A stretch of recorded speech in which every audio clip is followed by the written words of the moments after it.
Mes chers confrères, j'ai un cas qui nécessite votre aide. Tom, un jeune homme âgé de 30 ans, a été victime d'une perte d'autonomie suite à une erreur personnelle. Comment ça, une perte d'autonomie? Et comment ça, une erreur personnelle? Apparemment, il a voulu changer son lavabo tout seul, et ceci malgré les avertissements répétés de sa famille et de ses soignants. Nous avons dû le plâtrer de la tête aux pieds. Mais alors quel est le problème? Il veut rester chez lui. Non, nous n'avons pas le choix. Il faut faire appel au Dr. Ed. Vous êtes sûr? Il connaît l'appartement de Tom et Lucy comme le fond de sa poche primordiale. Et c'est le plus grand expert que je connaisse, toutes disciplines confondues. Eh oui, et ça faisait longtemps que je me doutais un cas aussi grave. On a tous besoin d'aide, décidément, mais certains plus que d'autres. Ah, Lucie! Y a quelqu'un? Salut à tous, bienvenue dans la coloc. Ça, c'est Lucie. Ça, c'est Tom. Et ça, c'est moi. Et vous me verrez comme ça.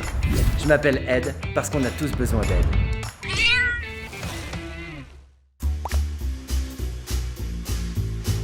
La perte d'autonomie se définit comme l'incapacité pour une personne d'accomplir certains actes de la vie courante. Et ça tombe bien, t'es pile dans le sujet. Ah ouais? Merci. Alors toi, c'est dû à un accident invalidant, mais la perte d'autonomie peut être générée de plusieurs façons, comme le handicap, les maladies chroniques ou le vieillissement. Ben ça tombe bien, tu t'entraînes pour quand tu seras vieux. 85% des Français affirment vouloir vieillir chez eux, autant pour des raisons financières qu'affectives. Et bien souvent, on préfère voir son chat qu'une blouse blanche. Ah, mais ouais, mais t'as raison, Ed, évidemment. On t'adore. Mais c'est juste que nous, on n'aura pas les moyens de se payer un EHPAD ou une maison médicalisée.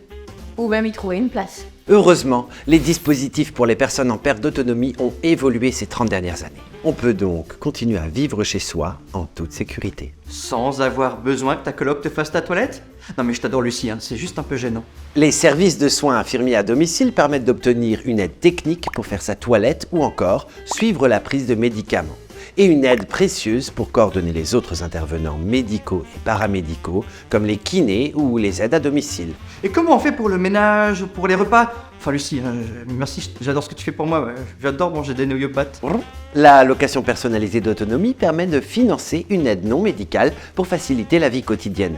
C'est le conseil départemental qui évalue les besoins et octroie l'aide en fonction des ressources du demandeur. Selon ta situation, tu peux demander d'autres allocations comme le minimum vieillesse ou la prestation de compensation du handicap. Ouais, mais s'il y avait quand même besoin d'une coloc pour aider. Eh bien, figure-toi que c'est prévu.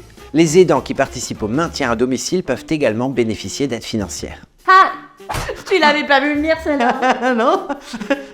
Ça veut dire qu'on peut rester en coloc pour toujours? En tout cas, quel que soit l'âge, la colocation reste une solution éminemment pratique. La coloc des bras cassés. Mais on est bien dans cet appart, non? Ah, pour moi, il est nickel. Si vous comptez vieillir ici, il y aurait quelques aménagements à faire pour sécuriser l'endroit. Installer des rampes d'accès, un monte-escalier, une douche de plein pied ou encore un lit médicalisé. Et évidemment, pour ça aussi, il y a des aides. Enfin, l'idéal, ce serait quand même de ne pas perdre son autonomie. C'est bon, j'ai merdé! Je tente de suivre les préceptes d'un chat très sage, très savant, Chafusius, je crois qu'il disait « Toujours bouger, telle est la clé ». Oui, et je le répéterai 1000 fois à 1000 personnes s'il le faut.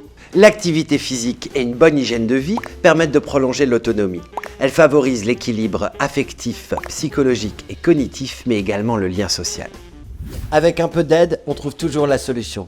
Pour plus d'infos sur les possibilités de loger chez soi malgré la perte d'autonomie, n'hésite pas à télécharger le lien en description de la vidéo.